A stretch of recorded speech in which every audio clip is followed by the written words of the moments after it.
Baik, assalamualaikum warahmatullahi wabarakatuh. Kali ini saya akan mempresentasikan mengenai perkembangan kognitif pasca didik.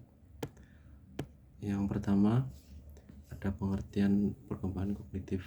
Menurut Piaget, perkembangan kognitif seorang anak terjadi secara bertahap, tidak dapat menerima pengetahuan secara langsung dan tidak bisa langsung menggunakan pengetahuan tersebut. Tetapi pengetahuan akan didapat secara bertahap dengan cara belajar secara aktif di lingkungan sekolah. Lalu Piaget membagi tahapan perkembangan kognitif menjadi 4. Yang pertama, tahap sensori motorik. Itu terjadi pada anak usia 0-2 tahun, disebut masa discriminating dan labeling. Kemampuan anak terbatas pada gerak-gerak refleks, bahasa awal, dan ruang waktu sekarang saja. Lalu yang kedua ada tahap praoperasional yang terjadi pada anak 2-4 tahun. Tahap praoperasional atau prakonseptual atau masa intuitif. Anak mulai mengembangkan kemampuan menerima stimulus secara terbatas. Kemampuan bahasa mulai berkembang, pemikiran masih statis, belum dapat berpikir abstrak, dan kemampuan persepsi waktu dan ruang masih terbatas. Lalu yang ketiga ada tahap operasional konkret yang terjadi pada anak usia 7-11 tahun. Disebut masa performing operation. Pada masa ini anak sudah mampu menyelesaikan tugas-tugas, menggabungkan, memisahkan, menyusun, dan menderetkan, melipat, dan juga membagi. Lalu ada tahap formal yang terjadi pada anak usia 11-15 tahun, disebut masa professional thinking. Pada masa ini anak sudah mampu berpikir tingkat tinggi seperti berpikir deduktif, induktif, menganalisis, mensintesis, mampu berpikir secara abstrak dan secara reflektif, serta mampu memecahkan berbagai masalah. Lalu perkembangan kognitif menurut Vygotsky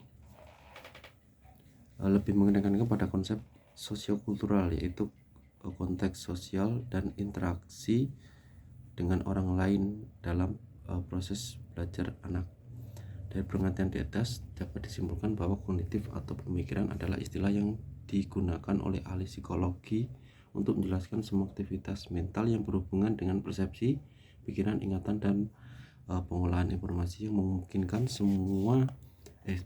seseorang memperoleh pengetahuan, memecahkan masalah, dan merencanakan masa depan atau semua proses psikologis yang berkaitan bagaimana hidup itu mempelajari, memperhatikan, mengamati, membayangkan, memperkirakan, menilai, dan memikirkan lingkungannya. Lalu kemudian ada karakteristik, kemampuan proses, dan keterampilan kognitif pasca didik. Yang pertama, persepsi. Dari kata perception yang berarti tanggapan atau penerimaan langsung dari sesuatu. Persepsi adalah suatu proses penggunaan pengetahuan yang telah dimiliki untuk memperoleh dan menginterpretasi stimulus atau rangsangan yang diterima oleh sistem alat indera manusia, itu persepsi. Lalu kemudian ada memori atau ingatan. Memori adalah sistem kognitif manusia yang mempunyai fungsi menyimpan informasi atau pengetahuan. Ingatan atau memori menunjukkan pada proses penyimpanan atau pemeliharaan informasi sepanjang waktu. Lalu ada juga pengertian memori sebagai retensi atau ingatan informasi dari waktu ke waktu dengan melibatkan encoding atau pengkodean, storage atau penyimpanan, dan retrieval pengembalian kembali. Tipe memori terbagi menjadi 3. Yang pertama, memori sensoris atau pencatat indrawi. Lalu memori jangka pendek, sistem memori berkapasitas terbatas, di mana informasi hanya dapat dipertahankan sekitar 30 detik. Lalu ada memori jangka panjang, tipe memori yang menyimpan banyak informasi. Lalu kemudian ada atensi atau perhatian. Atensi adalah konsentrasi terhadap aktivitas mental, juga seperti itu, atau istilah lain atensi untuk merujuk pada konsentrasi terhadap suatu tugas mental, di mana individu mencoba untuk meniadakan stimulus lain yang menanggapi. Lalu faktor yang mempengaruhi atensi, yang pertama faktor internal. Faktor internal itu berupa motives atau needs, preparatory set atau kesiapan untuk berespon, interest atau menaruh perhatian yang diminati. Lalu ada faktor eksternal berupa intensitas dan ukuran, kontras dan novelty, repetition atau pengulangan, movement atau gerakan. Lalu yang ketiga ada komponen keterampilan kognitif peserta didik. Terdapat beragam kecenderungan kemampuan keterampilan kognitif peserta didik, yakni yang pertama metakognitif. Metakognitif adalah pengetahuan dan kesadaran tentang proses kognisi atau pengetahuan tentang pikiran dan cara kerja.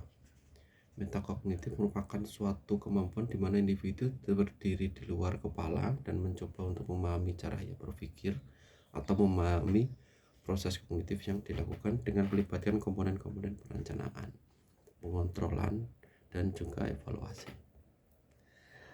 Lalu ada komponen metakognitif, ada dua, yaitu pengetahuan metakognitif dan aktivitas kognisi. Pengetahuan metakognitif tersebut dibedakan menjadi 3 variabel. Yang pertama variabel individu, ini mencakup tentang person, manusia, diri sendiri dan juga orang lain, yang mengandung wawasan bahwa manusia termasuk saya sendiri memiliki keterbatasan dalam jumlah informasi yang dapat diproses. Dalam variabel individu ini tercakup pula pengetahuan bahwa kita lebih paham tentang suatu bidang dan lemah di bidang lain. Lalu ada variabel tugas. Di sini pengetahuan tentang tugas-tugas yang mengandung wawasan bahwa beberapa kondisi sering menyebabkan kita lebih sulit atau lebih mudah memecahkan suatu masalah atau menyelesaikan masalah tersebut. Lalu ada variabel strategi. Variabel strategi pengetahuan tentang bagaimana melakukan sesuatu atau bagaimana mengatasi kesulitan. Variabel strategi ini mengandung wawasan seperti beberapa langkah akan menolong saya menyelesaikan jumlah besar tugas kognitif, mengingat, mengkomunikasikan, dan membaca. Lalu ada strategi kognitif, di mana strategi kognitif adalah kemampuan internal yang terorganisasi yang dapat membantu siswa dalam proses belajar, proses berpikir, memecahkan masalah, dan mengambil keputusan. Strategi kognitif terdiri dari yang pertama chunking, mengorganisasikan materi secara sistematis melalui proses mengurutkan, mengklasifikasikan, dan menyusun. Lalu ada spatial, hubungan antara satu hal dengan hal yang lain, meliputi strategi pembingkaian atau framing dan pemetaan kognitif atau cognitive mapping. Lalu yang kemudian multipurpose, merupakan strategi kognitif yang dapat digunakan untuk berbagai tujuan, antara lain rehearsal, imagery, dan mnemonics. Lalu yang ketiga ada gaya kognitif. Gaya kognitif adalah karakteristik individu dalam penggunaan fungsi kognitif seperti berpikir, mengingat dan memecahkan masalah, membuat keputusan, mengorganisasi, dan memproses informasi, dan seterusnya, yang bersifat konsisten dan berlangsung lama. Bentuk-bentuk gaya kognitif yang pertama kognitif, ada impulsif dan reflektif. Lalu yang kedua kognitif field dependent dan field independent. Yang keempat pemikiran kritis, kemampuan untuk berpikir secara logis. Lalu yang keempat ada pemikiran kritis, kemampuan untuk berpikir secara logis, reflektif, dan produktif yang diaplikasikan dalam menilai situasi untuk membuat pertimbangan dan keputusan yang baik. Nah, karakteristik pemikiran kritis yang pertama kemampuan untuk menarik kesimpulan dari pengamatan. Lalu yang kedua kemampuan untuk mengidentifikasi asumsi. Yang ketiga kemampuan untuk berpikir secara deduktif. Yang keempat kemampuan untuk membuat interpretasi yang logis dan kemampuan untuk mengevaluasi argumentasi mana yang lemah dan yang kuat. Lalu ada Bayer. Menurut Bayer 10 kecakapan dalam berpikir kritis. Yang pertama keterampilan membeda-bedakan fakta yang dapat diverifikasi dan tuntutan nilai yang sulit diverifikasi atau diuji kebenarannya. Lalu keterampilan membedakan antara informasi, tuntutan atau alasan yang relevan dengan yang tidak relevan. Lalu ada keterampilan menentukan kecermatan faktual atau kebenaran dari suatu pernyataan. Lalu keterampilan kredibilitas dari sumber mana yang dapat dipercaya, lalu kemampuan mengidentifikasi ketuntutan atau argumen yang mendua. Lalu yang keenam ada keterampilan mengidentifikasi asumsi yang tidak dinyatakan, lalu mendeteksi bias atau menemukan penyimpangan, dan yang kedelapan mengidentifikasi kekeliruan yang logika. Lalu yang kesembilan mengenali ketidakkonsistenan logika dalam suatu alur penalaran, dan yang kesepuluh keterampilan menentukan kekuatan suatu argumen atau tuntutan.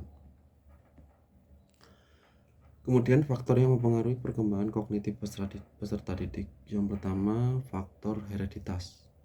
Kemampuan anak menentukan daya kerja intelektualnya sejak dalam kandungan. Dan yang kedua, faktor lingkungan. Dari keluarga memberikan pengalaman kepada anak dan sebagainya. Itu lalu ada sekolah, faktor lingkungan sekolah, di mana peran guru sangat menentukan perkembangan kognitif anak. Lalu yang ketiga ada faktor kematangan tiap organ fisik maupun psikis, yaitu kesanggupan tiap organ menjalankan fungsinya masing-masing dapat berpengaruh terhadap perkembangan kognitif. Lalu yang keempat ada faktor keterbukaan, yaitu segala keadaan di luar diri seseorang yang mempengaruhi perkembangan intelijensinya. Lalu yang kelima ada faktor minat dan bakat yang mengarahkan perbuatan kepada suatu tujuan dan merupakan dorongan untuk berbuat lebih giat dan lebih baik lagi. Lalu yang keenam ada faktor kebebasan, yaitu keleluasaan individu untuk berpikir divergen, menyebar, yang berarti bahwa manusia dapat memilih metode-metode tertentu dalam memecahkan masalah-masalah. Kemudian implikasi perkembangan kognitif peserta didik dalam pembelajaran. Prinsip pemakaian metodologi pendidikan agama Islam. Yang pertama, pengenalan yang utuh terhadap peserta didik, yakni umur, kepribadian, dan tingkat kemampuan mereka. Lalu berstandar kepada tujuan, oleh karena metode diaplikasikan untuk mencapai tujuan. Dan yang ketiga, menegakkan uswah hasanah, contoh tauladan yang baik terhadap peserta didik. Kemudian strategi yang dapat digunakan guru. Yang pertama, ajak peserta didik memfokuskan perhatian dan meminimalkan gangguan. Yang kedua, bantu peserta didik untuk membuat isyarat atau petunjuk sendiri. Dan yang ketiga, gunakan media dan teknologi secara efektif. Yang keempat, ubah lingkungan fisik dengan membuka tata ruang, model tempat duduk, atau berpindah setting ruangan. Yang kelima, hindari perilaku yang membingungkan. Yang keenam, menata informasi yang akan dimasukkan ke dalam memori. Yang ketujuh, latih peserta didik menggunakan strategi mnemonik.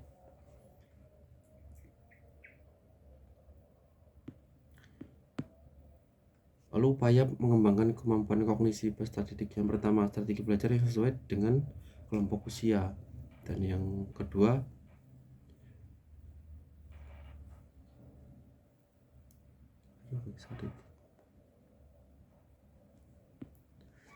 selanjutnya strategi mengembangkan kemampuan kognisi peserta didik. Yang pertama, strategi belajar yang sesuai dengan kelompok usianya. Yang kedua, memberikan pelatihan tentang strategi belajar. Yang ketiga, mendorong peserta didik untuk menggunakan strateginya sendiri. Yang keempat, ada mengidentifikasi situasi-situasi terkait kemungkinan suatu strategi dapat digunakan dalam belajar. Yang kelima, ada memberikan kesempatan peserta didik untuk belajar sendiri dengan sedikit atau tanpa bantuan dari guru.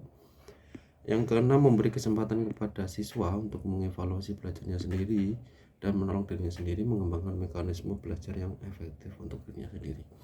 Lalu yang ketujuh, memberi kesempatan seluas-luasnya kepada peserta didik untuk mengakses hasil belajarnya sendiri, sehingga mereka bisa mengetahui apa yang telah dikerjakannya, apa yang belum diketahuinya. Nah, mungkin itu yang dapat saya presentasikan. Kurang lebihnya mohon maaf. Terima kasih. Wassalamualaikum warahmatullahi wabarakatuh.